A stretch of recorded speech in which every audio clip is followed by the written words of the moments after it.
Eu queria agradecer o convite da Sociedade Brasileira de Angiologia e Cirurgia Vascular, na pessoa do Dr. Eliúde, e queria agradecer a indicação da doutora Ermelinda Pedrosa para representar a endocrinologia aqui nessa reunião. Eu vou falar sobre capacitação e abordagem multi- e interdisciplinar em síndrome metabólica, diabetes e suas complicações. Eu não possuo nenhum conflito de interesse para essa aula, e eu vou recomeçar mostrando os dados da Federação Internacional de Diabetes, publicados em 2019. Esses dados eles são muito relevantes, porque eles mostram para nós a situação do diabetes no mundo inteiro. Para cada 11 pacientes, para 11 pessoas, uma em cada 11 pessoas tem diabetes no mundo. 63 milhões de pessoas. E metade desses pacientes não sabe que tem diabetes. Ou não sabe porque não entenderam, né? Ou não sabem, ou dizem não saber porque não querem aceitar. Mas é muito comum, durante uma consulta, nós perguntarmos ao paciente se ele tem alguma doença e ele dizer que não. E quando nós perguntamos se faz uso de alguma medicação, nessa lista de medicações vem medicações para hipertensão, vem medicações para diabetes, realmente por a pessoa desconhecer o diagnóstico. Tá? 10% do gasto global é realizado com o diabetes. 760 bilhões de dólares foi gasto com o diabetes em 2019. Tá? 1 em cada 6 partos sofre interferência da hiperglicemia durante a gestação, né? 3 a 25% das gestantes desenvolvem diabetes gestacional. E não só relacionado ao diabetes, mas o pré-diabetes também está muito prevalente. 1 em cada 13 adultos no mundo tem pré-diabetes, né? 374 milhões de pessoas. E essas pessoas não sendo abordadas, né, não sendo cuidadas, não sendo orientadas, serão os diabéticos que aumentarão aí o número dessa população já tão grande. E em relação de 2017 para 2019, houve um incremento de 38 milhões de pacientes diabéticos e mais 33 bilhões de dólares gastos com a doença. E esses números só tendem a aumentar. A estimativa é que para 2045 haja um aumento de 55% no número de diabéticos aqui na América do Sul, e para a África, onde a assistência é menor, um aumento em torno de 143%. São números extremamente alarmantes. Hoje, então, né, 463 milhões e uma expectativa para 2045 de 700 milhões de pacientes diabéticos no mundo. É um número realmente alarmante e mostra como nós devemos nos preocupar com a doença. E o Brasil, ele está entre os 10 países que mais gastam com o diabetes, está entre os top 10, né? Pacientes na idade de 20 a 79 anos, então uma boa parcela aqui em idade reprodutiva, e o Brasil gastando com tratamento de diabetes, sendo que nós deveríamos nos preocupar aí com prevenção também. A prevalência no Brasil, dados de 2012, ficou em torno de 11,7%. Dados mais recentes mostram 16,8 milhões de pacientes aqui no Brasil com diabetes, sendo que 80% dos casos poderiam ser evitados com um estilo de vida mais saudável. Lembrando que a doença cardiovascular é a principal causa de morte desses pacientes. 52% a 80% dos pacientes morrem de doença cardiovascular. A doença renal é responsável por 10 a 20% e a doença cerebrovascular, 15%. Entre a glicemia normal e o diabetes, nós temos anos, muitas vezes até décadas, do paciente em pré-diabetes. E durante esse período, o paciente também vai desenvolvendo complicações. Ao diagnóstico, o paciente diabético já tem muitas vezes complicações macrovasculares e algumas vezes também complicações microvasculares, até porque os estudos mostram que um paciente diabético, quando recebe o diagnóstico, pode ter diabetes há mais de 7 anos. Nós devemos realizar abordagens proativas no diabetes. Diante de tudo isso, de todas as complicações, nós precisamos realmente gastar tempo, energia e investimento financeiro também nessa doença. Por quê? Porque as complicações são muito importantes. 3 pessoas amputadas por minuto no mundo, sendo que 85% dessas amputações são precedidas de úlceras.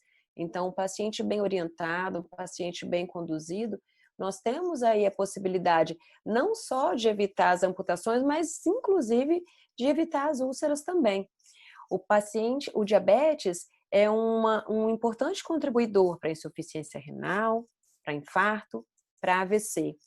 E de 2007 a 2012, houve um aumento enorme de complicações que seriam evitáveis. Houve um aumento de 67% em casos de angina, 130% pacientes com insuficiência cardíaca, 106% de AVC, 60% de amputações, 95% de terapia substitutiva renal e 33% retinopatia.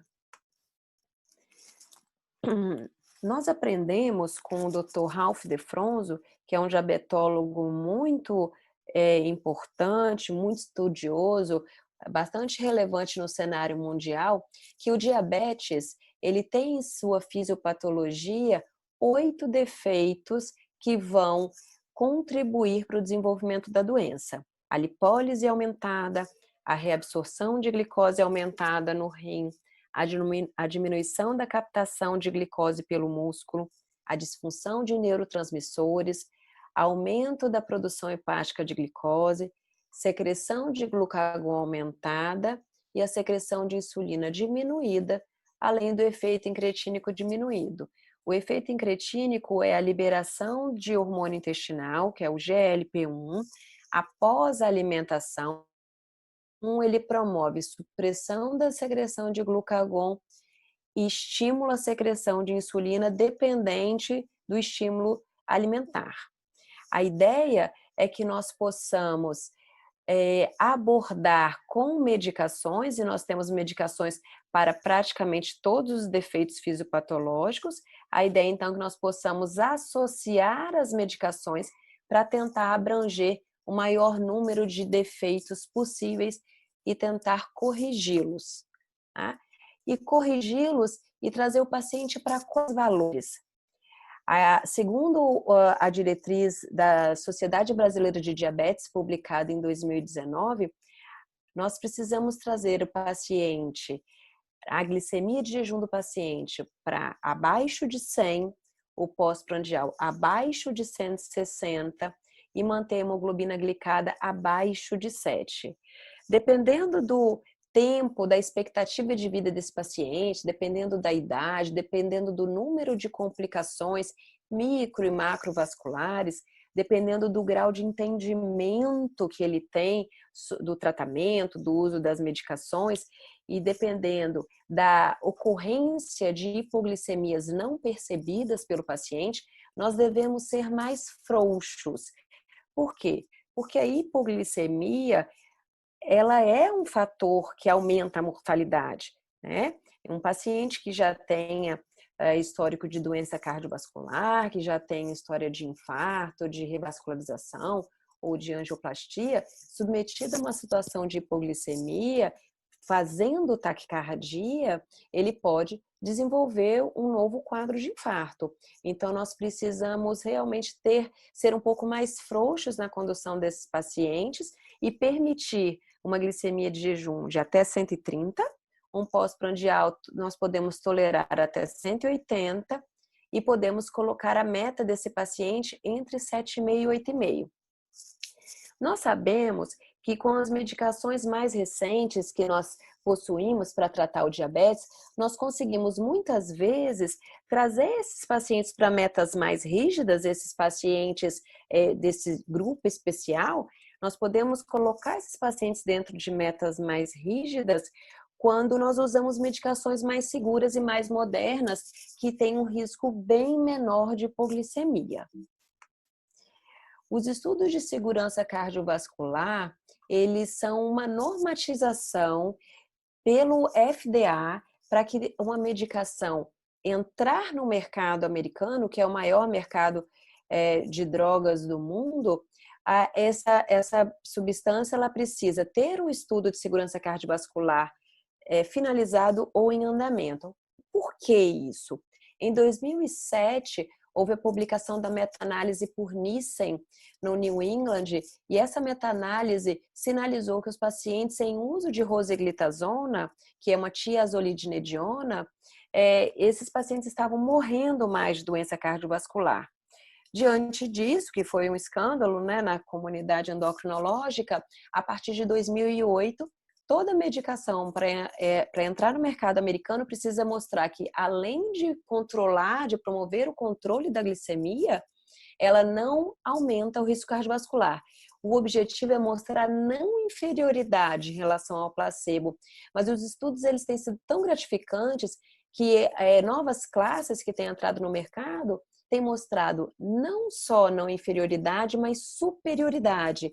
Isto é, tem diminuído o risco de infarto, tem diminuído a mortalidade, tem diminuído a internação por insuficiência cardiovascular, tem retardado a evolução do paciente com doença renal para terapia substitutiva. Falando de insulinas, nós temos insulinas com vários perfis de ação. Nós temos as insulinas de ação ultra rápida, lispro, asparte e glulisina. Nós temos a insulina regular, que tem uma ação chamada de rápida. Essas, então, seriam insulinas prandiais. E nós temos várias insulinas basais. A NPH, que tem um perfil de ação intermediário. A insulina Detemir e a insulina Glargina, que tem um perfil de ação longo. E a Degludeca e a Glargina U300, que tem um perfil de ação ultra longo. Nesse final de semana, houve o lançamento da insulina que nós poderíamos chamar aí de ultra rápida, que é uma Fast Asparte, que também veio para nos ajudar se somar aqui ao perfil de insulinas prandiais. O guideline da Associação Americana dos Clínicos Endocrinologistas direciona o nosso tratamento e nos mostra que, para pacientes que têm uma hemoglobina glicada de entrada abaixo de 7,5, nós podemos iniciar com monoterapia. Para aqueles pacientes que têm hemoglobina glicada de 7,5 a 9, nós já devemos iniciar terapia dupla, se esse paciente, ou tripla, né, se ele estiver aí no limite superior. E esse paciente em terapia dupla que não atinja a meta deve evoluir para terapia tripla. Aqueles pacientes que nos apresentam com uma glicada acima de 9, eles devem ser conduzidos para insulinoterapia em sua maioria. A meta da ACE é uma glicada abaixo de 6,5 para os pacientes. Eles têm um controle um pouco mais rígido que o nosso. E aqui o que fica de muito interessante é que eles analisam o perfil do paciente, incluindo o que se descobriu em relação às drogas, colocando em prática o que nós aprendemos com os estudos de segurança cardiovascular. Que tenham predominância de doença cardiovascular estabelecida, nós devemos entrar com metformina, mas já é interessante para a redução de mortalidade nós prescrevermos os agonistas do GLP-1 ou os inibidores da SGLT2. Para aqueles pacientes que têm história de insuficiência cardíaca ou de doença renal crônica, nós devemos preferir os inibidores da SGLT2, que são as drogas que vão agir diminuindo a reabsorção renal de glicose, elas promovem perda de glicose pela urina, levando ao controle do diabetes, perda de peso, melhora da pressão, melhora do ácido úrico e também melhora de triglicerídeo. E por um mecanismo ainda não perfeitamente esclarecido, eles mostraram uma diminuição da internação, da hospitalização por insuficiência cardíaca, além da diurese osmótica que eles promovem. Esses pacientes, se eles tiverem alguma contraindicação ao uso dos inibidores da SGLT2, nós devemos preferir, então, os agonistas do GLP-1. É claro que nós temos várias outras drogas que se encaixam em vários outros objetivos, né? Existe também a questão custo. Essas drogas mais modernas, elas não têm um custo tão acessível, mas são drogas que têm mostrado resultado muito interessante. Agora, no mês de maio, super recente, bem fresquinho, foi publicada essa diretriz luso-brasileira de manejo do diabetes. E nós temos as condutas, né? O algoritmo, ele praticamente se repete ao da Associação Americana dos Clínicos Endocrinologistas, pacientes com uma glicada abaixo de 7,5, iniciar com monoterapia, pacientes com uma glicada de 7,5 a 9, já terapia dupla, preferindo aí as drogas de primeira linha, digamos assim, que seria o inibidor da SGLT2 e os agonistas do GLP-1. Pacientes com a glicada acima de 9, nós já entraríamos com terapia dupla, com terapia tripla, perdão, usando insulina para aqueles sintomáticos, tá? E para aqueles pacientes com doença cardíaca já estabelecida, preferir a terapia dupla com a associação do inibidor da SGLT2 com o agonista do GLP-1, que são os injetáveis, liraglutida, semaglutida, hexenatida, lixisenatida, dulaglutida. Aqueles pacientes com insuficiência cardíaca, preferir os inibidores da SGLT2, e aqueles pacientes com doença renal crônica, inibidor da SGLT2, na impossibilidade ou na falta de controle, associar os agonistas do GLP-1. A síndrome metabólica, ela tem várias entidades que estabeleceram critérios. Esses critérios, eles são muito variáveis, mas esses critérios, eles são não conflitantes. Por que eu digo que são critérios não conflitantes? Porque em qualquer das entidades que se escolha seguir, nós temos a obesidade medida pela cintura ou mesmo pelo IMC, nós temos alteração de lípides, então nós temos dislipidemia, nós temos alteração da pressão e nós temos alteração da glicose, sendo diabetes ou pré-diabetes.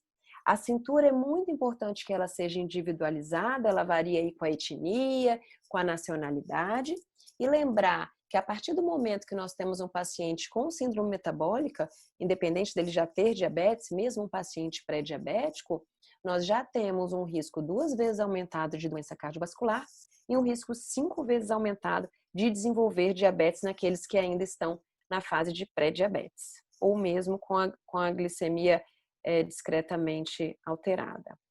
Aqui para o Brasil, nós temos a publicação da diretriz brasileira de obesidade, em 2016, que coloca para nós, dentre todas essas entidades, os critérios que seriam mais aconselháveis para nós.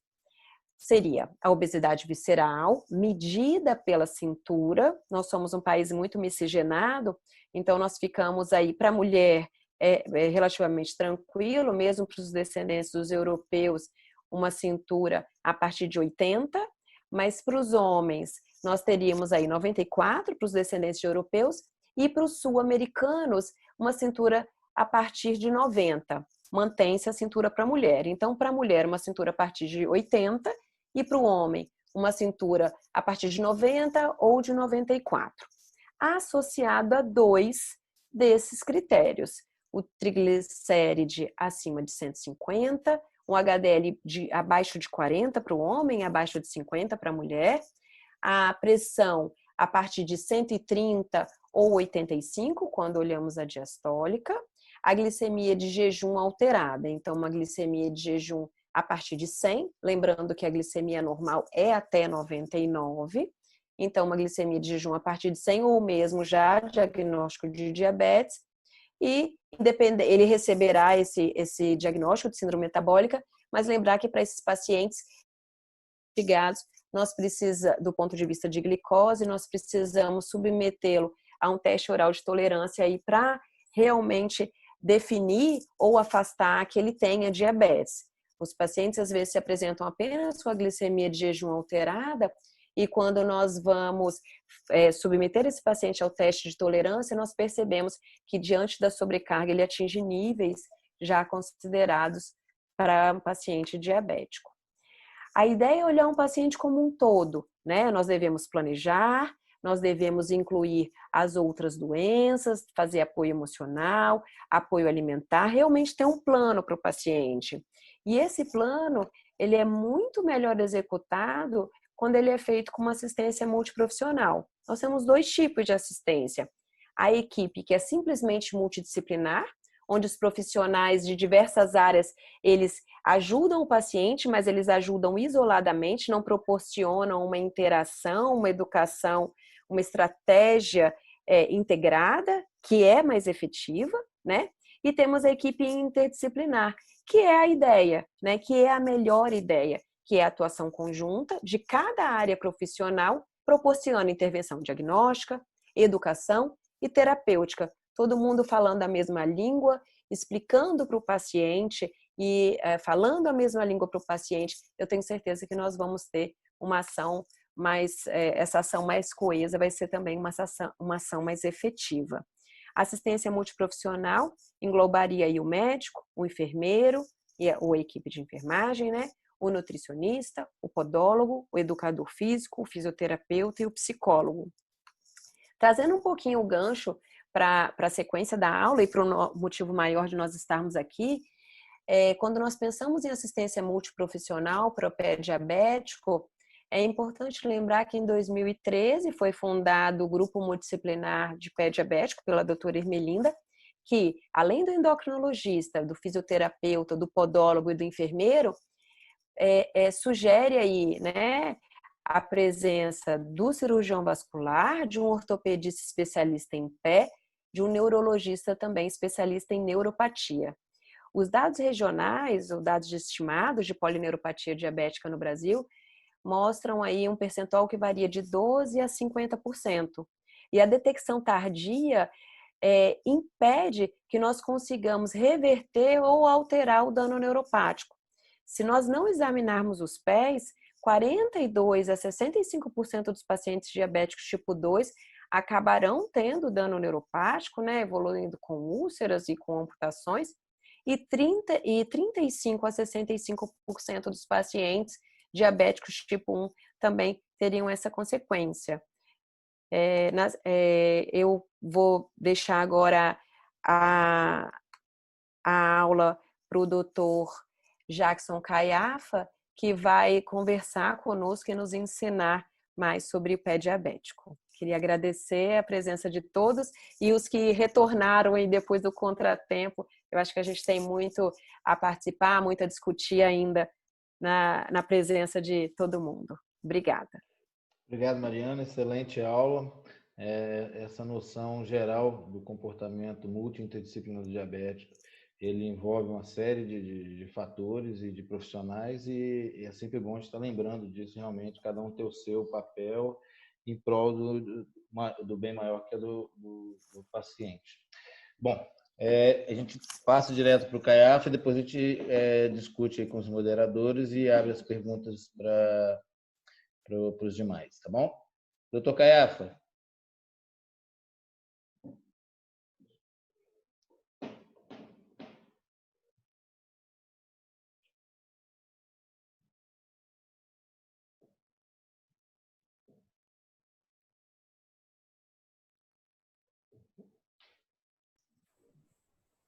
Alô? Oi, estamos ouvindo. Oi. Imagem boa e o áudio bom. Não atrapalhar. Okay. Né? Bem, Prazer muito grande estar aqui com você. O prazer é todo meu, Eliud, e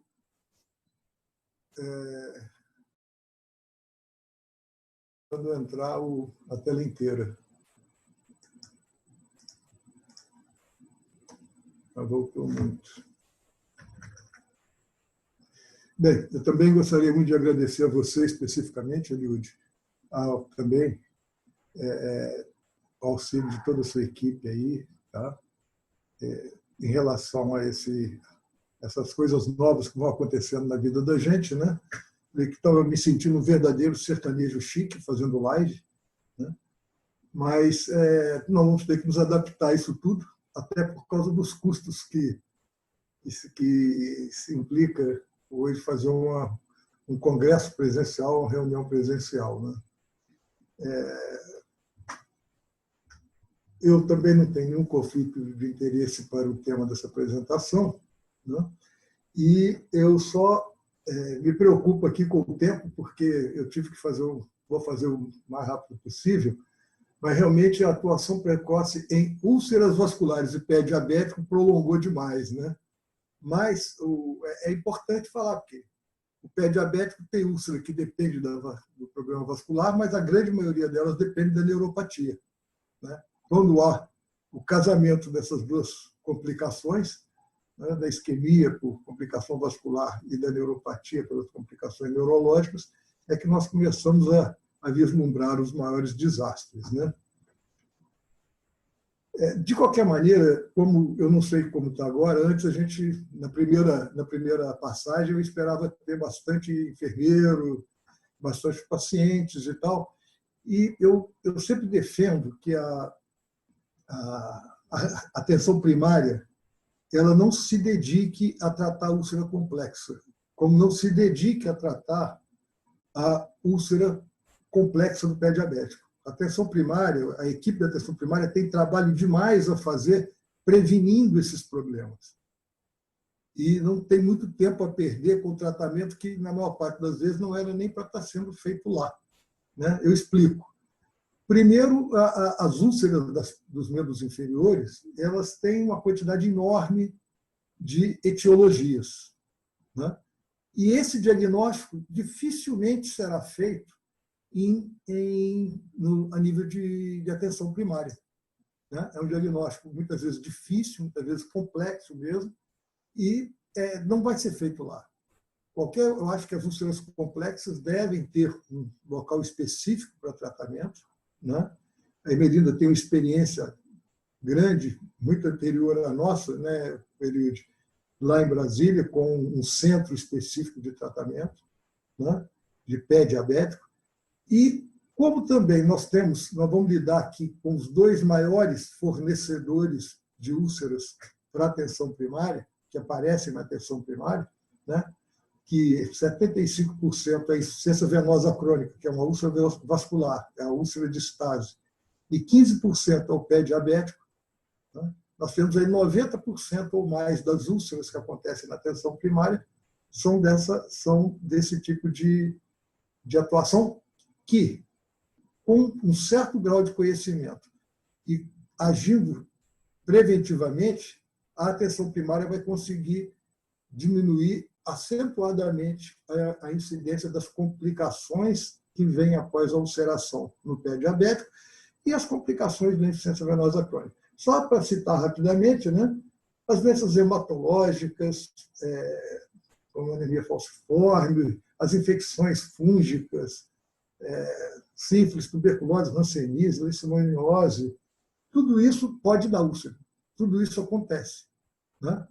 Não são tão comuns, a maior parte delas, mas são diagnósticos que, se não forem feitos, pioram demais o prognóstico do paciente em qualquer dessas lesões, né?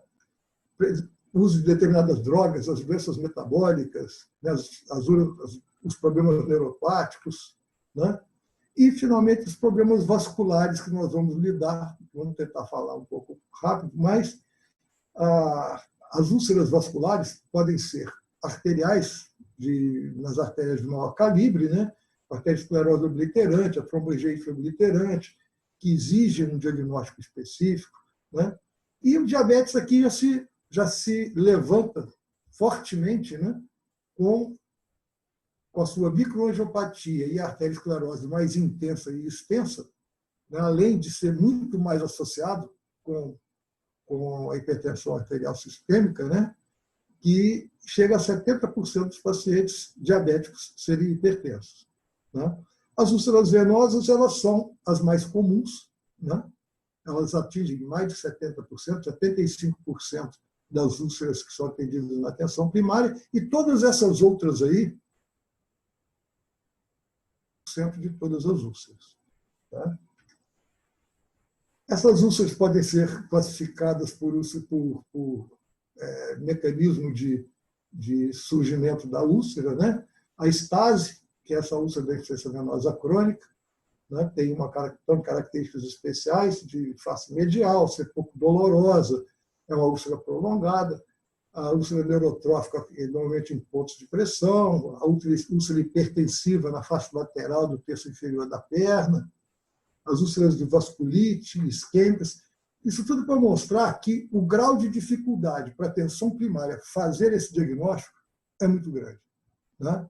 Então, o treinamento melhor para a atenção primária que nós podemos oferecer é um treinamento de identificação precoce do diabético, tratamento adequado desse diabético, para impedir que ele faça as hiperglicemias que podem gerar a neuropatia e a vasculopatia, piorar a vasculopatia, né? E que eles aprendam, principalmente, tratar precocemente as pequenas lesões, as hiperceratoses, as unhas encravadas, as unhas que crescem de forma desordenada e muito alteradas. Se tudo isso for bem cuidado na atenção primária, a gente pode garantir que vai diminuir mais de 80% a 90% a quantidade de doentes que vão evoluir para uma complicação, que se inicia a fase pior da complicação com o aparecimento da primeira úlcera.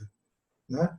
Evitar a primeira úlcera é primordial, porque mesmo depois que ela se cura, ela cria uma cicatriz que funciona como ponto fraco para o aparecimento de novas úlceras.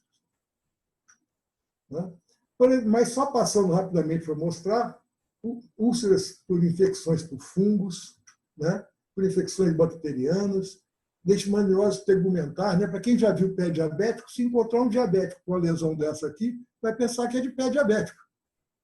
Né? E essa aqui é uma leishmaniose tegumentar americana. Né? Isso aqui, para quem já viu insuficiência venosa crônica, pode pensar que é uma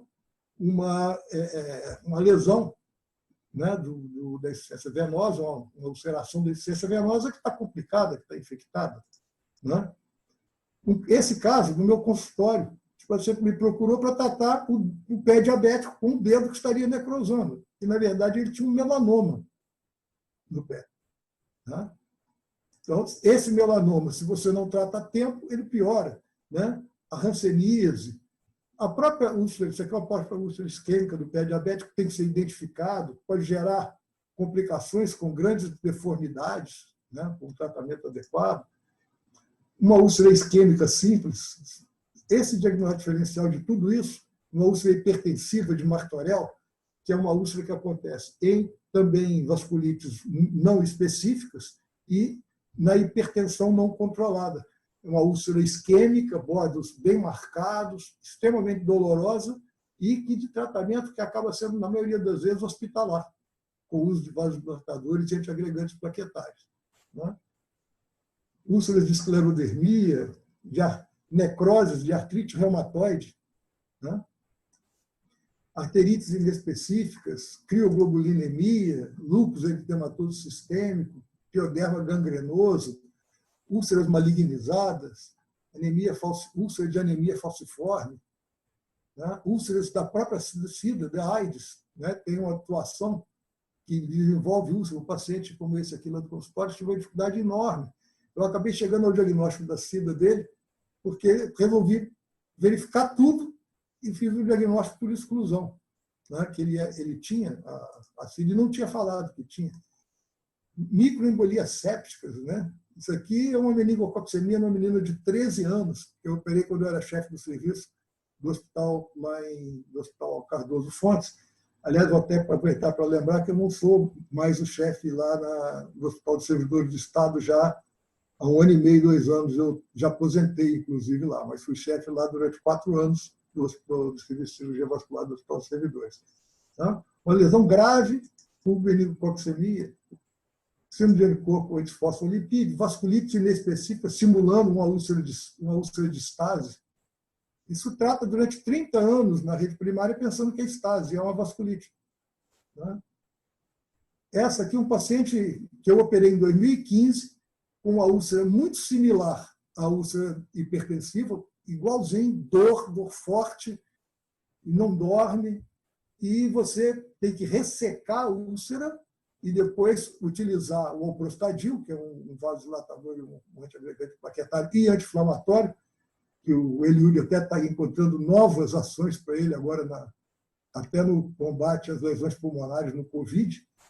E ele foi operado e cicatrizou, e agora, em 3 de 2020, ele apareceu com uma nova úlcera, ressequei, e ele agora já está no estágio mais avançado, já cicatrizando essa lesão. Né? Então, essas úlceras, o diagnóstico diferencial é muito importante. Não vai ser feito na rede primária. Isso tudo passa pela minha defesa, e a defesa também que o Eliud tem aí em Vila Velha e no Espírito Santo, de que nós precisamos ter um centro ambulatorial. O Rio de Janeiro ele peca tremendamente depois de ter feito uma capacitação com criação de centros secundários, com resultado excepcional entre 2003 e 2010, ele fechou esses centros secundários, né, e jogou para a rede primária essa função, com uma piora tremenda das amputações. Por quê? Porque a rede primária não tem preparo específico para o tratamento, tá? E também não tem tempo, porque ela tem que trabalhar na prevenção das outras doenças. A função primária da rede básica é trabalhar na prevenção e na educação.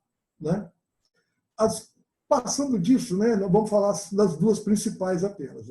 Nas úlceras vasculares, a insuficiência venosa crônica, e no pé diabético, que é uma úlcera mais complexa, né, que inclui neuropatia, inclui vasculopatia, inclui uma série de situações. Né? A úlcera da IVC é a úlcera mais comum. Né?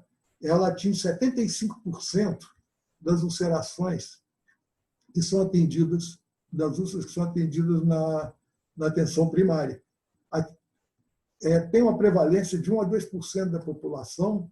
O custo são de bilhões de dólares, porque se você misturar o que essa população deixa de trabalhar, gente que deixa de trabalhar para cuidar em casa, e todos os milhares de curativos que se faz sem fechar a úlcera, porque na rede primária não há muita condição de você fazer o tratamento adequado, você vai ter um problema muito sério de saúde pública com a insuficiência venosa crônica.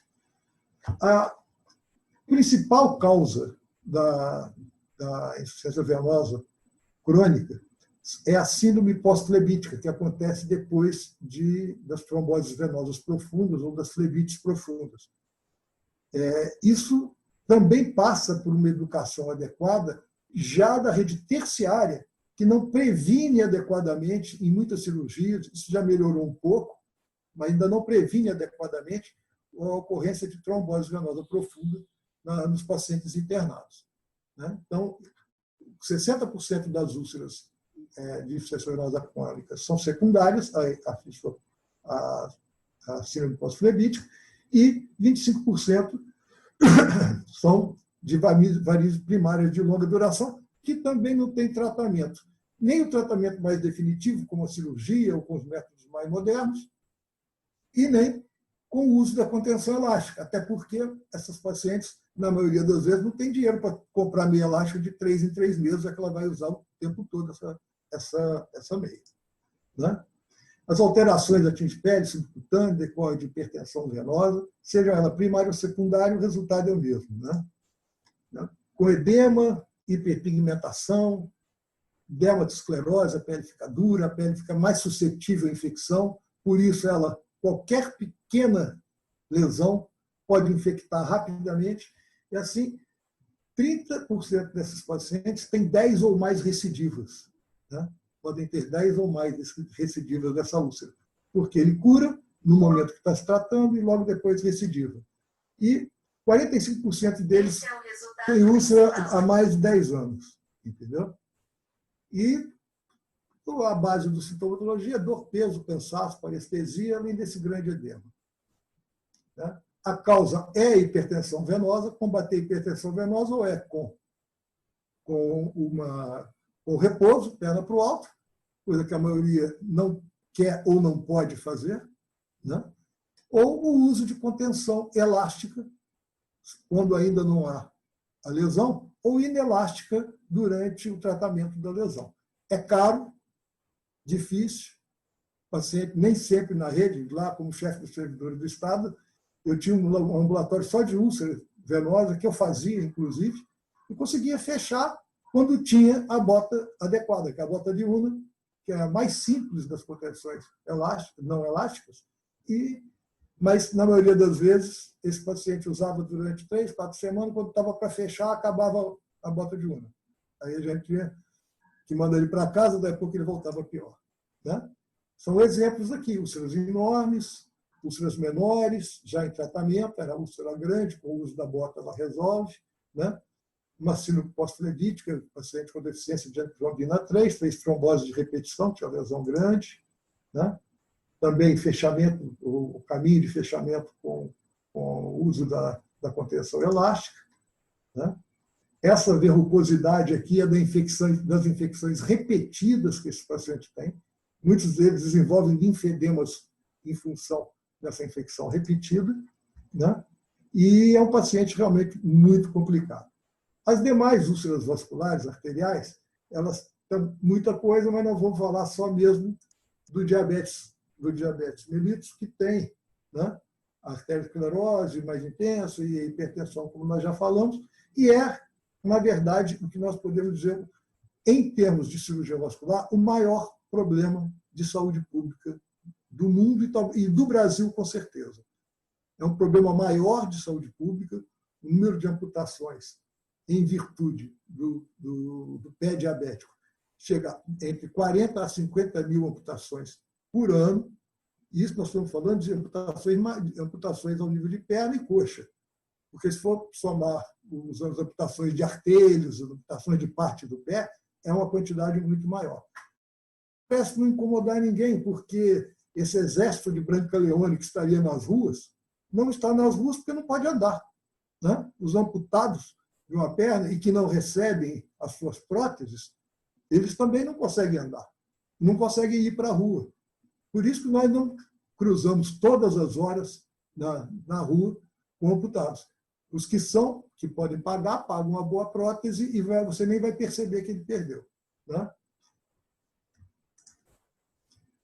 Para falar de pé diabético, o mais importante, em qualquer nível, seja o nível primário, secundário ou terciário, até com os próprios especialistas em cirurgia vascular, nós temos que lembrar que, quando se fala de pé diabético, a imagem que vem na cabeça de cada um dos senhores, cada um das pessoas que se perguntam o que é pé diabético, é pé como esse aqui, né? Um pé que está andando na rua, né? Isso aqui foi durante a capacitação da prefeitura. Então, já está com a falange sendo expulsa pela uma ferida que tem meses de duração, se não anos, né? Uma osteomielite clara, com um artelho muito aumentado, e esse paciente continua andando na rua. Já foi dezenas de vezes a vários ambulatórios sem ter um tratamento adequado. Ou então esse aqui, com o pé todo infectado, saindo pus por todos os lados, e parece que pé diabético é só isso. Mas o conceito de pé diabético tem que mudar na cabeça de cada um de nós. Porque o pé diabético é esse pé aqui também de um diabético, que não tem nem a neuropatia ainda, mas que está fazendo o seu exame para ver se desenvolveu.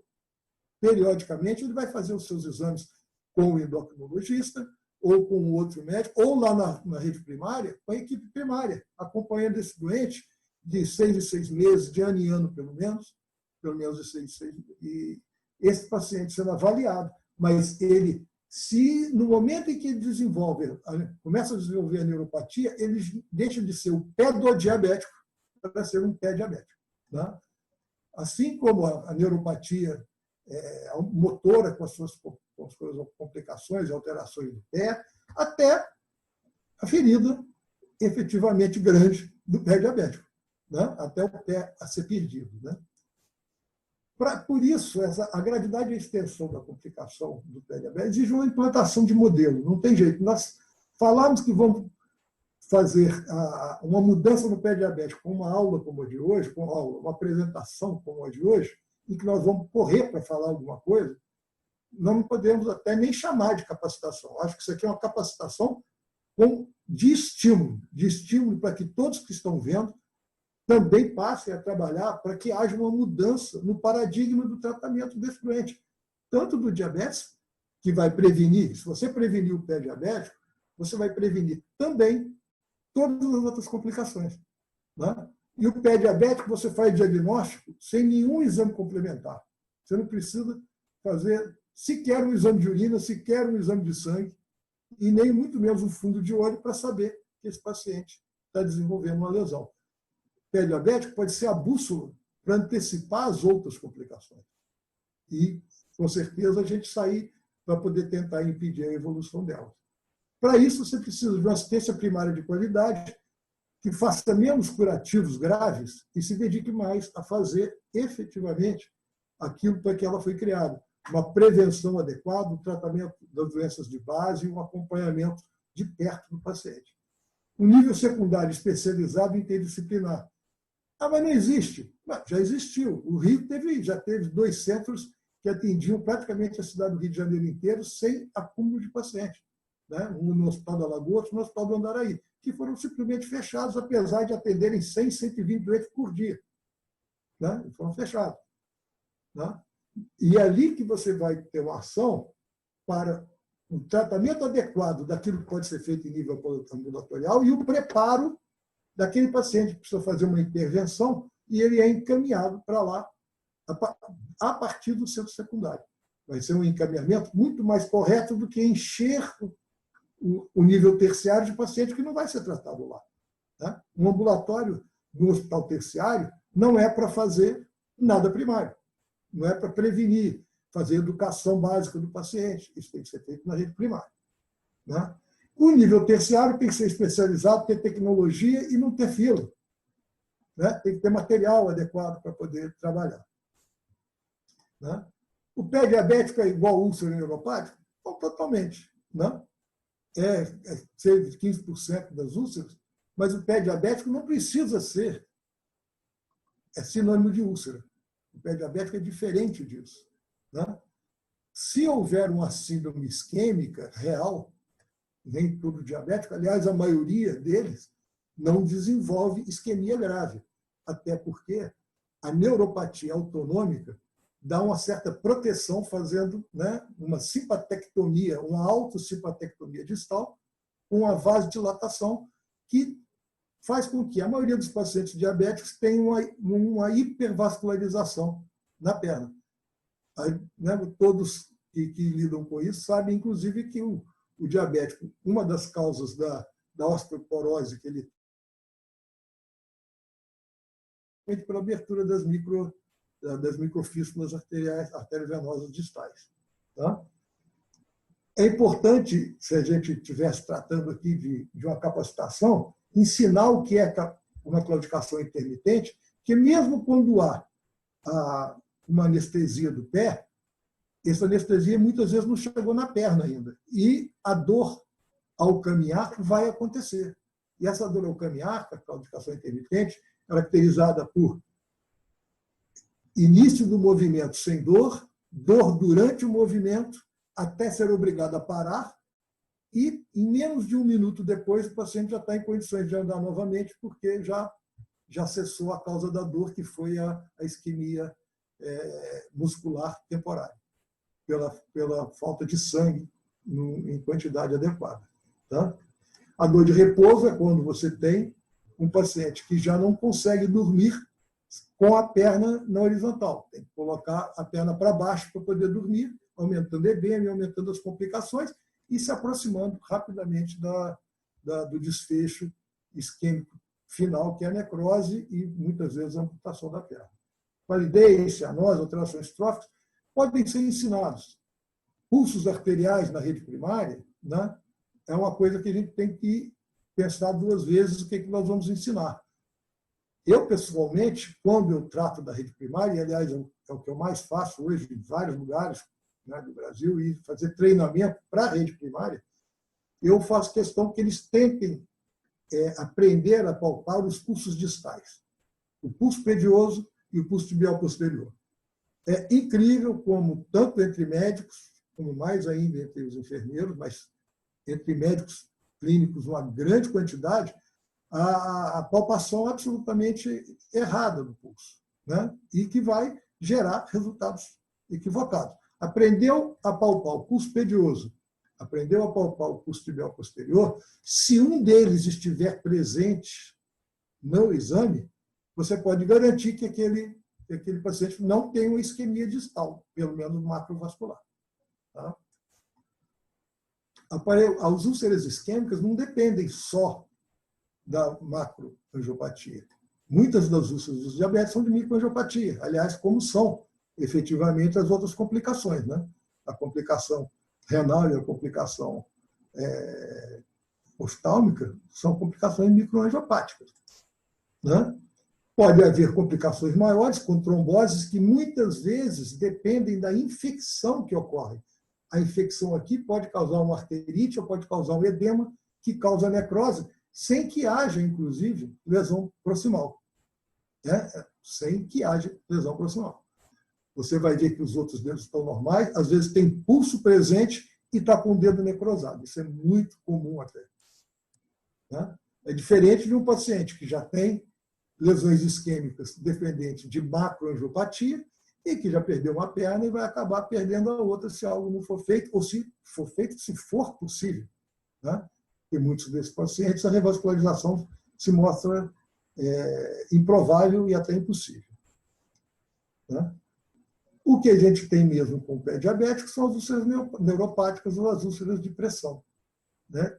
Que acontecem em função da neuropatia do diabetes, que se desenvolve a partir da falta de controle, né? E depende muito do tempo de evolução desse diabetes. Né? Pode ser maior, pode ser menor, mas se nós, com certeza, conseguimos tratar até antes desse estágio aqui, onde ainda está só a calosidade, nós não vamos chegar nesse estágio aqui. E quem é que vai descobrir isso aqui? Quem é que pode ver isso aqui que o paciente não sente, não reclama, porque não dói? É quem está atendendo esse paciente na rede primária ou no consultório do endocrinologista ou do clínico que atende. O consultório do endocrinologista ou do clínico tem que examinar o pé do doente diabético todas as vezes que ele for lá. A rede primária tem que examinar o pé do diabético todas as vezes. Se ele for lá, que ele foi refazer a receita, dá uma olhada no pé dele. Se ele for lá porque ele está gripado, dá uma olhada no pé dele. Porque de uma semana para outra, muita coisa pode acontecer. Né? Evolui, independente da classe social, evolui. Isso aqui foi no tempo, eu também fui chefe de serviço do Hospital Marcílio Dias, né? Fui médico da Marinha até 2001, né? Chefe de serviço de vascular lá. Esse paciente aqui é um almirante. Né? Por mais que se eduque, a pessoa muitas vezes não reage a essa educação adequadamente. Por uma deficiência do tratamento dele, ele foi desenvolvendo pequenas infecções que levam ao edema, e ele já tinha uma isquemia que não era tratável nessa época aí. Isso aqui foi na época anterior à cirurgia endovascular, né, aos estentes distais e tudo. A cirurgia dele não era possível na época. E ele realmente acabou perdendo a perna, né, por uma infecção que sobe, né, a partir de uma infecção superficial, ela sobe pelos tecidos profundos e necrosa os tecidos profundos do pé e da perna. A neuropatia, né, como ela é uma polineuropatia, ela tem tanto o sistema nervoso autônomo, aqui é só a pele seca, mas não é só isso mais, né? As glândulas, tanto sudoríparas como as glândulas de sebo, elas produzem menos. O controle do crescimento das unhas e dos pelos fica totalmente atrapalhado. e faz com que essa pele resseque tremendamente.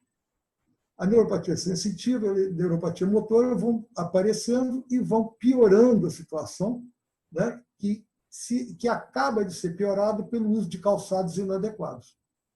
Quando há vasculopatia, a situação piora. Mas uma coisa tem que ficar clara. Na grande maioria das vezes, quem causa a amputação desse doente é a infecção. E por que ela causa essa amputação? Porque ela é tratada de forma irregular, de forma não bem dirigida, né? Não se descobrem as osteomielites do pé, da falange, do metatarso, a tempo, e não se descobrindo isso a tempo, não se faz o tratamento. Né? Recebi dezenas, sei lá, doentes no consultório particular, vindo de clínicos, até de endocrinologistas e de outros médicos, que faziam o acompanhamento, mas não pensaram sequer que aquele edema daquele dedo era uma osteomielite, que já estava estabelecida ali, e que se não houvesse um tratamento cirúrgico para a retirada daqueles fragmentos ósseos, esse paciente ia perder o dedo, depois talvez a perna. Tá? Claro, tudo causado pelo controle precário, e as lesões, muitas vezes também, elas são... A maioria das lesões, né, desses iniciais desses pacientes, elas são lesões que acontecem por trauma. Traumas pequenos das atividades da vida diária. A grande maioria. Ele esqueceu de devia ir calçado e saiu e pisou numa pedra, pisou num cigarro aceso, ele foi andar descalço e deu uma topada no móvel que mudou de lugar e ele não percebeu, porque ele não estava enxergando bem. Então, a grande maioria dessas lesões do diabético, elas não são isquêmicas por natureza, elas se tornam isquêmicas quando a necessidade de circulação arterial aumenta para curar um trauma e isso não é satisfeito porque não é possível. Então, a maioria das vezes acontece em função de um trauma e a evolução. A prevalência, 16% a 66%, a amputação é muito mais comum, né? 10% a 20% entre os diabéticos, é muito maior. 6,4% de prevalência global entre os diabéticos. Né? E depende muito do lugar, tem lugares com muita prevalência e outros menos. A prevalência aqui é alta, principalmente entre pacientes de baixo nível socioeconômico cultural. Né? A Associação Internacional de Diabetes, né? A International Diabetes Association, ela classifica a situação socioeconômica e cultural do paciente como o principal fator de risco para amputação. Para a primeira lesão, não, e nem para as lesões menores, porque o grande diferencial é esse abismo que existe entre a rede primária e a rede terciária. Está difícil. Vou ver. Né? Então, na rede primária, você pode ensinar atualmente o auxiliar de enfermagem a fazer algumas atuações podológicas, mas nós temos que ter hoje e batalhar para isso, para que nós tenhamos podólogos treinados adequadamente, não é o podólogo acostumado a fazer só a parte de conforto, para ir trabalhar junto com a equipe primária. Um podólogo deve fazer parte da equipe primária. Né?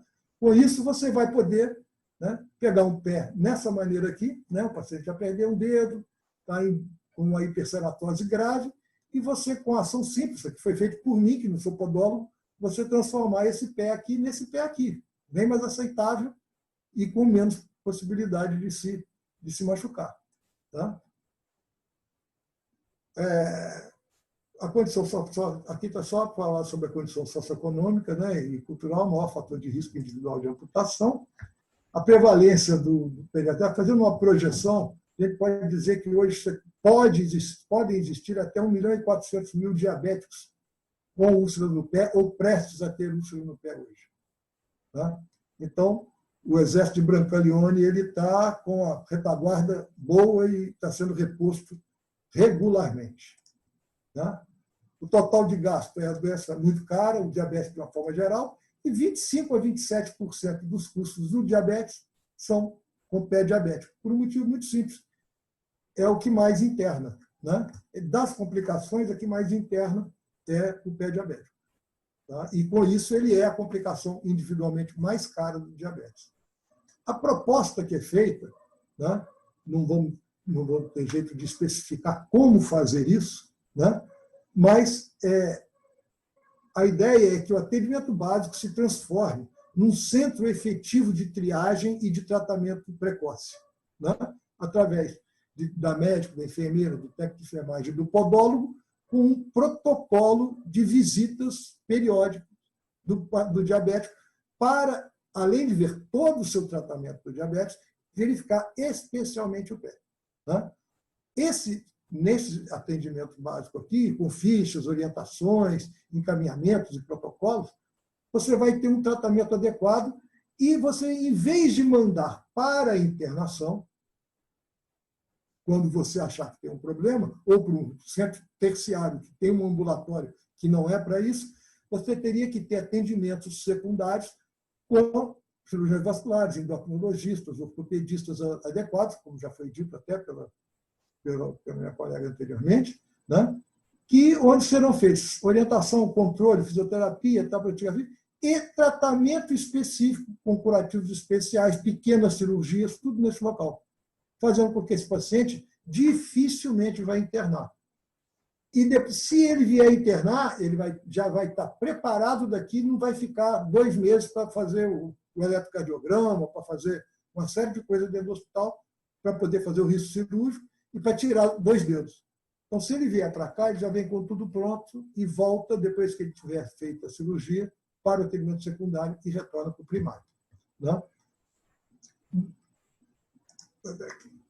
Recentemente, eu estive em Manaus e, até para planejar junto com a Secretaria Estadual, ou pelo menos conversar com eles junto à Secretaria Estadual de Saúde lá, como poderia ser feito. Né? Trata-se de um estado com áreas enormes, sem condições até de circulação. Né? Às vezes, para ir num determinado lugar, você tem que sair de barco, porque nem o helicóptero chega lá e não tem campo de pouso para avião maior. Né? Então, como você pode fazer um modelo num lugar desse? Né?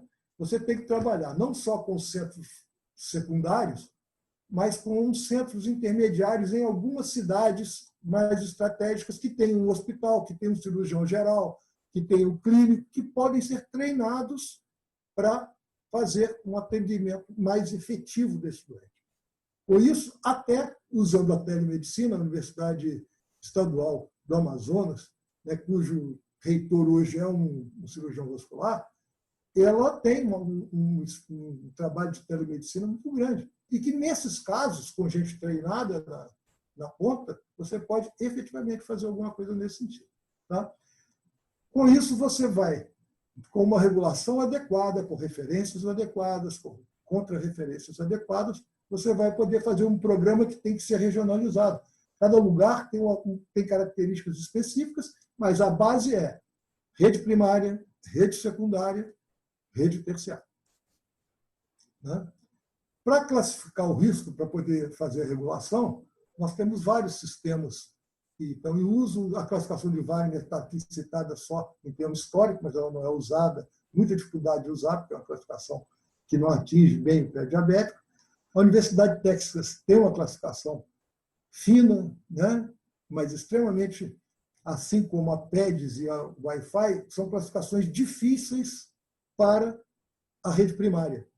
São classificações muito boas para a rede secundária e para a rede terciária. Mas na rede primária, essas classificações que exigem muito conhecimento daquilo, ele realmente não é adequado para lá. A classificação global, né, é uma classificação muito nova que saiu agora, mas essa é excelente a classificação, excelente. Mas impossível de se aplicar em termos de atenção primária, que é onde a guerra acontece. Não adianta a gente ficar fazendo festa fora da guerra. Tá? Para isso, quando houve o treinamento do Rio de Janeiro, em conjunto com essa classificação que tem como diferencial um modelo do que se faz após classificar. Então, se eu classifico em grau 0, eu acompanho a cada 6 meses, 1 ano. Se eu classifico como grau 1, que é apenas perda de sensibilidade, acompanhamento clínico a cada 6 meses, no mínimo. Se é o grau 2, que é a presença de uma deformidade ou de hiperceratose mais perda de sensibilidade, né? Ainda sem úlcera, o acompanhamento diminui mais ainda e essa úlcera seja ausente. O grau 3 é aquele paciente que já fez a úlcera e voltou, então ele tem o maior risco de fazer outra. O 3A é uma úlcera superficial. Até aqui, rede primária, com acompanhamento efetivo. A partir daí, dependendo do grau de infecção, do grau de lesão, você vai mandar ou para o nível secundário ou direto para a emergência. Tá? Por que não se fala aqui de sistema arterial, de quais as artérias? Porque a ideia é só uma. Palpou o pulso, não tem problema arterial. Não palpou o pulso, mesmo que não tenha nem úlcera, está na hora dele mandar para o especialista, para pelo menos verificar isso. Tá? Usam-se fichas adequadas, que existe inclusive um modelo computadorizado e que facilita o controle de todo mundo. Né? O modelo seria isso aqui, o risco grau 0 é um pé absolutamente normal, o paciente só é diabético. O risco grau 1, o paciente tem ressecamento da pele, tem as alterações próprias da neuropatia sensitiva. Né? O risco grau 2, já havendo ou hiperceratose ou alteração do formato do pé. No mesmo paciente, o paciente com o risco grau 2, só alteração do formato, e o risco grau 3, que é o paciente que já teve a lesão e cicatrizou, foi amputado e cicatrizou. O paciente grau 3A, que é uma lesão pequena, uma lesão mínima, que pode ser tratada na rede primária. Grau 3B é o clássico mal perfurante plantar. Né? O 3C são as infecções profundas, né? Aqui uma osteomielite do dedo. Não precisa raio-x. Só esse tamanho desse dedo, essa infecção prolongada, com essa alteração verrucosa da pele, já indica que esse paciente muito provavelmente tem osteomielite. Você só vai radiografar para fazer a cirurgia. Aqui um abscesso profundo, a mesma coisa.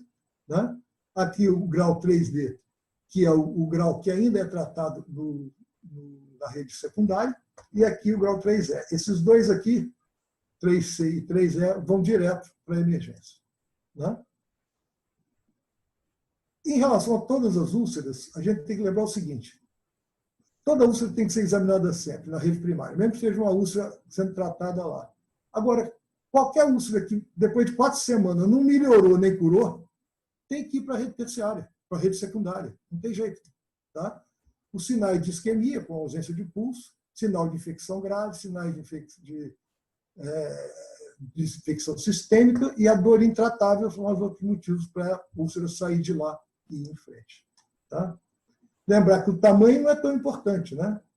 Porque, olha só, essa unha encravada no pé diabético, esse trauma no paciente diabético e isquêmico, essa osteomielite, né, no quinto metatarso desse paciente, uma lesão pequena, aparentemente sem maiores problemas, são muito mais graves do que essa imensa úlcera venosa, né, em termos até de vida, de sobrevida do doente. Tá? Infelizmente, a gente, apesar de ter ultrapassado bastante o tempo, né, porque era bem extenso o que eu precisava falar, ainda não deu tempo de falar sobre os detalhes de como fazer essa capacitação, porque um programa desse é um programa que exige a capacitação real, exige educação continuada, né, da rede primária, para que essa rede primária possa fazer, inclusive, o acompanhamento e educação da família e do paciente. Não se faz tratamento de pé diabético sem uma família orientada sobre o diabetes e sobre as complicações e sem o paciente estar orientado e ciente disso. Muito obrigado, gente.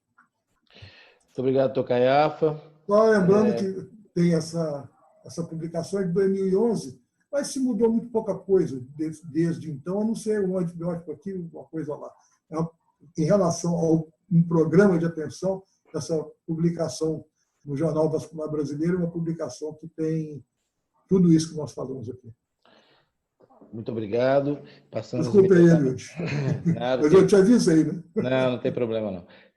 Passando imediatamente para a doutora Keula, ela é presidente da nossa regional, da Sociedade Brasileira de Endocrinologia e Metabologia, para suas considerações a respeito da palestra, da aula da doutora Mariana, por favor.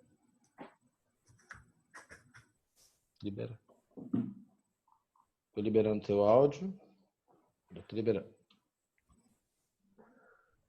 Ok? Não. Ok. Liberou. Ok, liberado. Obrigada, Eliud, obrigado pelo convite, tá? Quero agradecer a presença de todos, né? Foi muito boa a aula da doutora Mariana foi excelente, do Caiado também.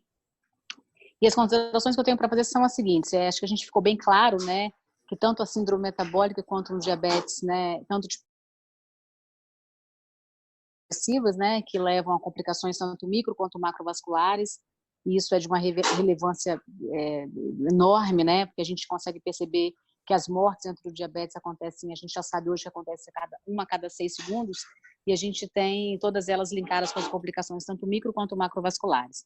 São doenças inflamatórias altamente relevantes, como eu falei para vocês, e só pegando o gancho aí da importância desse controle, ser proativo, a gente não ficar inerte, né, não ter aquela inércia terapêutica, mas entrar com as insulinas, né, no caso de hemoglobinas glicadas mais elevadas, enfim, ser mais proativo mesmo como médico no controle.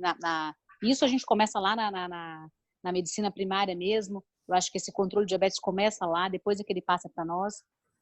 Tem uma pergunta até aí acho que é do Arnaldo, se eu não estou enganado, que eu olhei ali agora, no chat, falando de um paciente com uma glicada normal, mas com uma glicose de 105, mas com histórico familiar positivo, se ele deveria não entrar com medicação.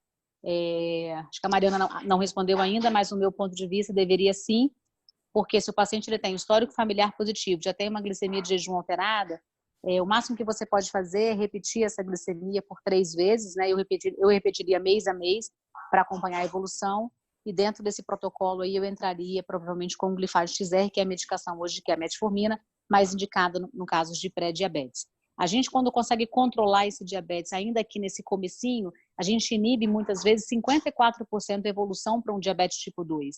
Então, assim, é muito relevante quando a gente consegue trazer o paciente para uma normalidade, né, tanto de glicada quanto de glicose, de jejum e pós-prandial, que a gente começa a evitar esse tipo de complicação, uma vez sabendo que quando ele chega lá na ponta já com o diabetes, esse paciente já tem uma insuficiência renal geralmente, né, incipiente, de grau 3, é um paciente que já vem com algumas complicações tanto micro quanto macrovasculares, mas que na verdade ficam ali meio escondidas, né, porque ele já chega para a gente já com muita inflamação, né, um estado inflamatório já muito, muito desenvolvido. Então, a minha resposta ali acho que é para o Arnaldo, se eu não estou enganada, é que a gente já deveria seguir esse paciente bem de perto e provavelmente entrar com medicação.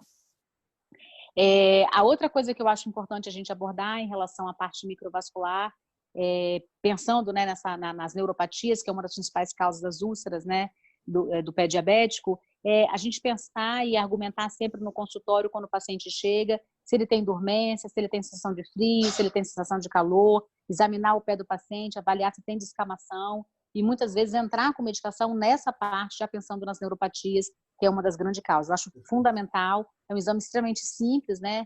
A gente pode fazer avaliação de sensibilidade e entrar com medicação já nesse comecinho.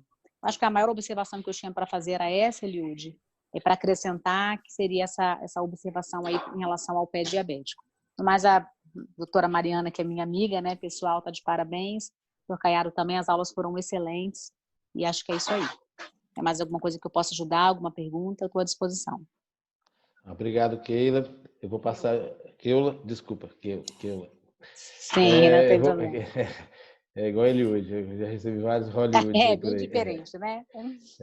Vamos passar então para o doutor Cícero imediatamente, e depois a gente dá uma geral nas duas palestras aí para a gente finalizar. Doutor Cícero? Ok, estão me ouvindo bem? Sim. Ok, tá bom. Boa noite a todos. É também uma alegria, uma satisfação. Eu fico muito honrado com o convite.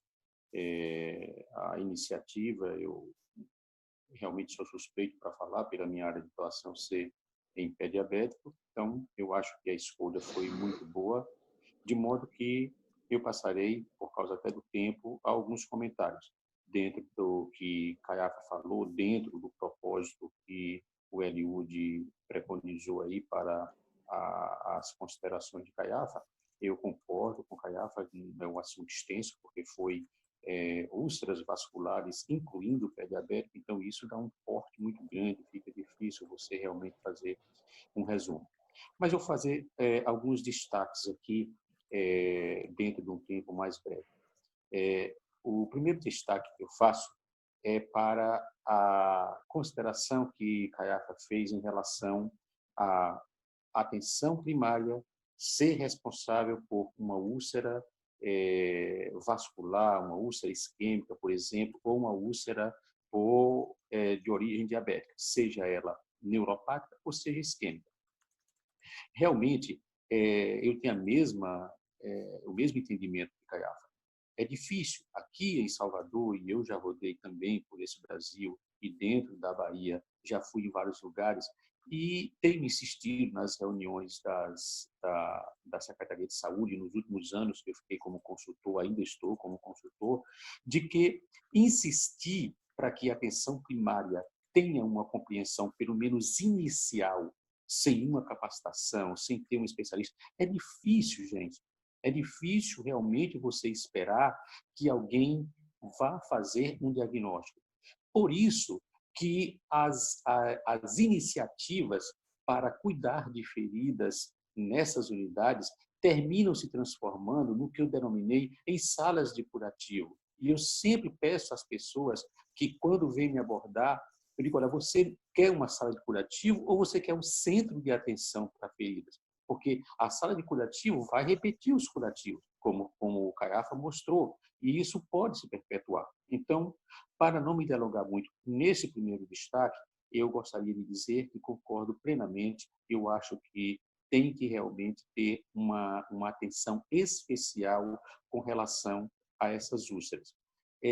A experiência que nós tivemos junto à CESAB, agora em setembro de 2019, foram selecionados 200 municípios, dos quais esses municípios, um terço dele, pelo menos, foi trazido para Salvador para fazer uma capacitação. Essa capacitação durou 2 dias e eu insisti muito que nós não gastássemos o nosso tempo com a questão do entendimento de feridas, embora essa fosse a expectativa maior de todos os participantes.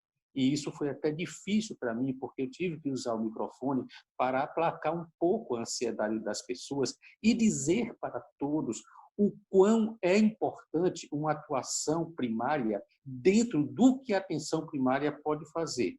E aí eu passo para o outro destaque, que já está mais no final. O Caiafa, quando enaltece o exame físico, claro, ele está ao alcance da atenção primária, porque é relativamente fácil e é reprodutível você falar para a equipe da atenção primária como eles devem palpar um pulso, como eles devem fazer o teste do monofilamento, como eles devem fazer uma inspeção. E na hora que eles começam a sentir esse poder que eles podem identificar, então é nesse momento e que eu aproveitei bastante para mostrar para ele que esse era o ponto principal. E não ficar sonhando ou interessado em utilizar coberturas, em fazer desbridamento, tudo isso é importante, mas não na atenção primária. Então, eu acho que esse destaque é muito importante e eu fiz esse registro porque o próprio Consenso Internacional, a primeira edição que eu tive o prazer de receber e está com a dedicatória de Ermelinda Pedrosa, traz uma citação interessante. Ela diz que um pulso podal palpável torna improvável a existência de uma doença arterial obstrutiva periférica hemodinamicamente significativa, tratando em miúdos para as pessoas que não têm a afinidade com a especialidade. Se você sente um pulso no pé, é porque o sangue está indo do coração ao pé. Então, daí a importância de você fazer esse exame físico. Então, inspeção, palpação de pulso podal e o teste do monofilamento, que tem sensibilidade e especificidade para ter lugar em qualquer atenção primária ou em qualquer consultório, eu faço esse outro destaque. O outro destaque que eu faço é com relação a o reforço que o CAIAFA dá na questão da implantação de um modelo. Aqui em Salvador e na Bahia, durante muitos anos eu tentei. E tantas vezes seja necessário, eu irei, não tem nenhum problema. Já tive até vários conflitos assim e várias frustrações. Mas hoje não me preocupo mais com isso, não. Onde me chama, eu vou para falar de pé diabético, e onde há uma boa vontade, faz como aquela história da estrela do mar. Se fizer diferença para um, eu estou satisfeito. Mas o fato é que os gestores, eles não estão muito atentos a isso. E mais recentemente, nos últimos 3, 4 anos, eu participei de muita reunião da Secretaria de Saúde, mas o foco era a preocupação com arteriografia, com angiotomografia, com revascularização, com endovascular. Não que isso não seja importante, mas na hora que isso está dissociado, e eu acho que é esse reforço que o CAIAFA dá quando ele insiste nessa questão de ter um modelo, de ter um programa. E eu insistia, gente, está dissociado. Se você investir todas as atenções da Secretaria na unidade terciária, nós vamos ter uma retroalimentação e as úlceras vão continuar chegando e os pacientes descompensados vão continuar chegando. Ou a gente atinge a atenção primária para poder fazer uma boa prevenção, fazendo um bom programa, ou então a gente vai ficar, como diz no popular, enxugando gelo. Então, mais um reforço que eu faço nos destaques que eu fiz da apresentação de CAIAFA. CAIAFA também traz outro que eu destaque, assim, que eu acho muito importante, que é difícil o entendimento na atenção primária, são as chamadas propagação de infecção. A propagação da infecção é o entendimento dos compartimentos do pé, por menor que seja a quantidade de pus, de secreção purulenta que tem em uma ferida, se o paciente é neuropata e ele vai pisando, ele vai deslocando aquilo. Então, tem realmente a distância. Tem peculiaridades no exame físico do pé diabético, até para os especialistas, e eu faço parte de 2 programas de residência e vejo que, a despeito de todos os avanços, as pessoas ainda têm algumas dificuldades para pé diabético. Então, tive uma experiência, assim, CAIAFA sabe disso, onde eu vi na prática a estrutura em Santo Antônio, no Texas, onde tinha um hospital terciário, onde tinha um instituto de pé diabético do Texas e tinha unidades satélites. E o grande diferencial que eu vi é porque o Lawrence Harkles, que já não está mais lá, e a Ermelinda conhece, é amigo dele, ele tinha a mesma equipe fazendo essa atuação. E, olha, eu fiquei muito entusiasmado com o matriciamento. Os próprios membros da equipe do professor Harkles saía do hospital ou saía do Instituto de Diabetes do Texas para fazer visitas nas unidades satélites. Ou seja, são destaques, eu não vou me alongar mais como nós falaríamos muito mais, mas, enfim, esses são os destaques que eu tenho que fazer. Reforço realmente esse entendimento. Gostaria muito que todos os presentes e todos os colegas atentassem para que o pé diabético não é uma ação isolada desta unidade ou daquela unidade. Ou se faz um programa realmente com seriedade e com a capacitação, ou não vai. E, olha, nós temos o IWGDF, nós temos os consensos que têm se repetido, que são verdadeiros tesouros e que oferecem realmente facilidades, e nós o acolhemos nessa última capacitação para a Secretaria de Saúde. Então, eu gostaria de encerrar, mas fazendo um apelo para que todos não fiquem só nessa iniciativa que o Eliud tomou, que saiamos daqui com um entendimento e com um estímulo muito grande para mudar a sorte desses pacientes. Porque a cada minuto, 3 amputações serem realizadas no mundo, isso realmente é demais. Obrigado. Muito obrigado, doutor Cícero. É sempre um prazer ouvi-lo. É a nossa maior experiência na Bahia hoje e um grande exemplo, assim como o Dr. Caiafa. E eu sempre tentei seguir os passos da maneira mais correta possível. No próximo módulo, nós iremos exatamente mostrar tudo que foi falado aqui.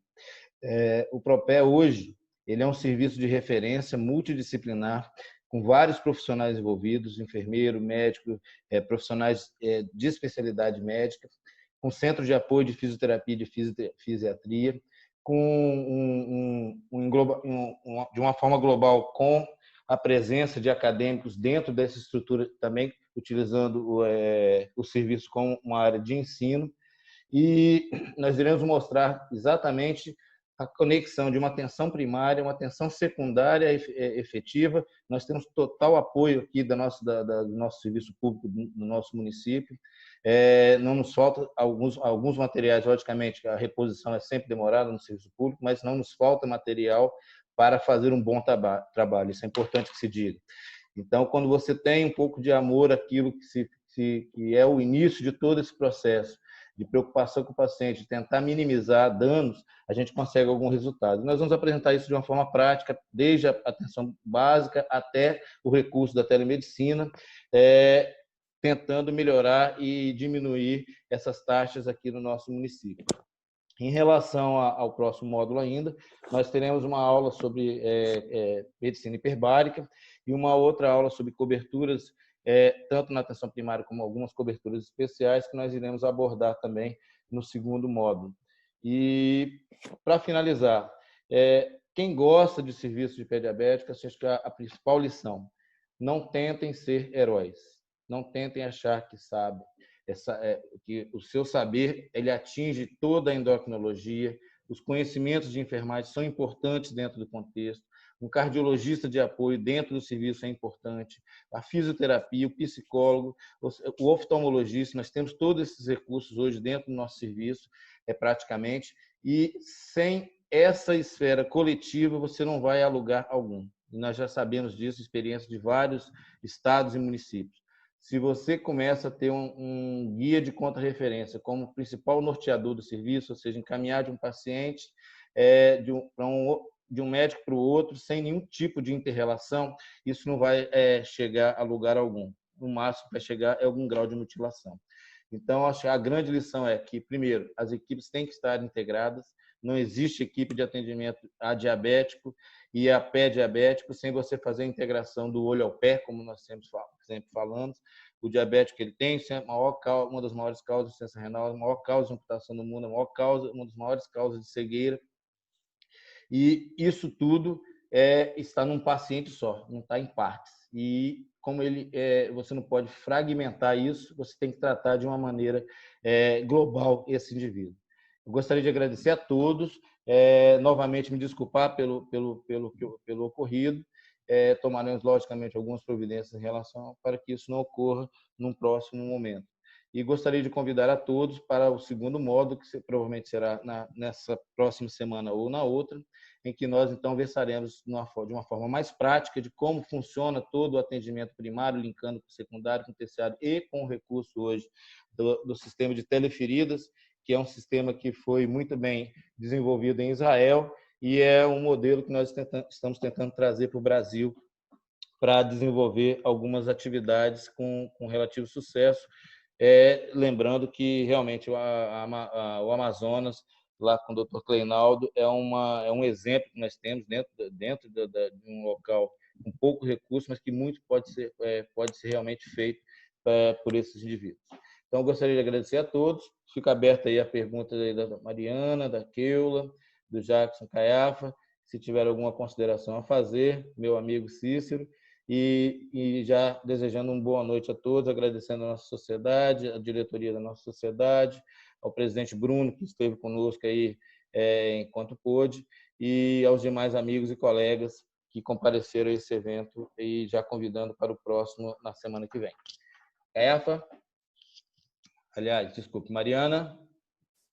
Só agradecer a presença de todos, realmente o objetivo, para a gente olhar o paciente como um todo, nós precisamos de todos os colegas, né, de todas as especialidades, paciente diabético, ele realmente é um compêndio, né? Nós precisamos do cardio, nós precisamos do endócrino, do vascular, do nefro. Então, quanto mais grave esse paciente, maior deve ser a nossa união e fazendo aquela interação onde um ajuda o outro, né? Não olhando para a sua especialidade isoladamente. Obrigada pela participação de todos. Tenho certeza que a gente consegue disseminar conhecimento e ajudar mais ainda os pacientes. Obrigado e novamente me perdoe, viu, Mariana? Doutora Keula, por gentileza.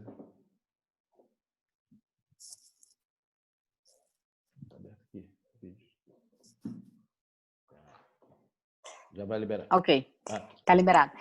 Eu também gostaria de agradecer, tá, Eliud, pelo convite, e a gente tem tentado trabalhar isso desde o biênio da Mari, agora comigo aqui na sociedade, na SBN Espírito Santo. A gente tem tentado trabalhar bastante a endocrinologia de uma forma bem interdisciplinar, né? Fazendo nossas reuniões mensais, a gente conseguiu fazer isso bem o ano passado. A primeira, inclusive, foi sobre lesão microvascular, onde a gente teve alguns cirurgiões vasculares, a gente teve nefrologistas, neurologistas, que é tudo muito integrado, né? O paciente diabético, como a Mari bem colocou, é um compêndio mesmo, a gente não pode ter um olhar só para a glicemia, até porque o diabetes hoje é uma doença, a gente sabe que não é mais uma doença pancreática, mas sim uma doença vascular, né? Deixou de ser a doença do pâncreas há muito tempo para ser uma doença inflamatória, né? Vascular, então a gente tem toda a parte, tanto macro quanto micro afetada, então o diabetes não é o controle de uma glicemia, mas sim, eu acho que o sucesso no paciente diabético não é controlar só a glicemia, mas sim controlar de uma forma a evitar todas as complicações que podem chegar nesses pacientes, que é o que vai trazer uma qualidade de vida ruim para ele, né? Se a gente permitir que isso chegue até lá. Eu acho parabéns, né, pela reunião, parabéns por você poder linkar as pessoas com um olhar bem focado no paciente, porque eu acho que juntos, né, a gente realmente consegue fazer muito melhor do que com uma visão isolada. Muito obrigada pela participação aí. Estou às ordens. Semana que vem estaremos juntos. Se Deus Caiafa, quiser. você finaliza bem rapidamente, Caiafa. Diga lá. Já estou abrindo seu som. O controle está sendo rigoroso por causa de... Está liberado.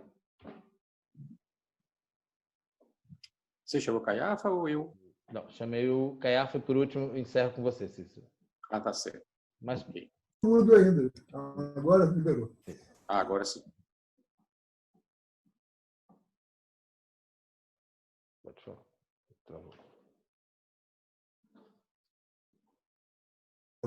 Alguns anos, bons anos, né? E sei o que você tem feito também pelo pé diabético, e é admirável.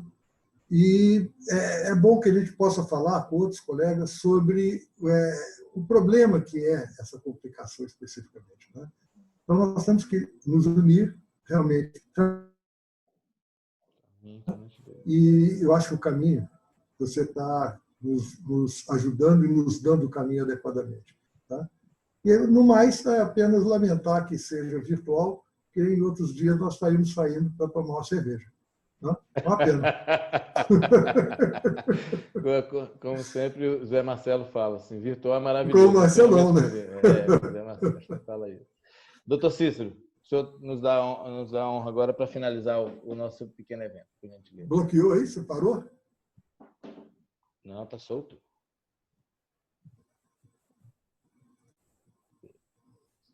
Não te ouvimos, não. Eu não te ouvi, não. Você arrastou a voz aí, parecia que já tinha tomado a cerveja. Não.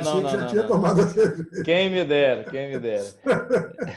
Mas exatamente, eu estava ponderando exatamente isso. O Zé Marcelo, ele fala assim, uma reunião virtual é ótima, mas uma presencial com uma cerveja pós-reunião é mais maravilhosa ainda.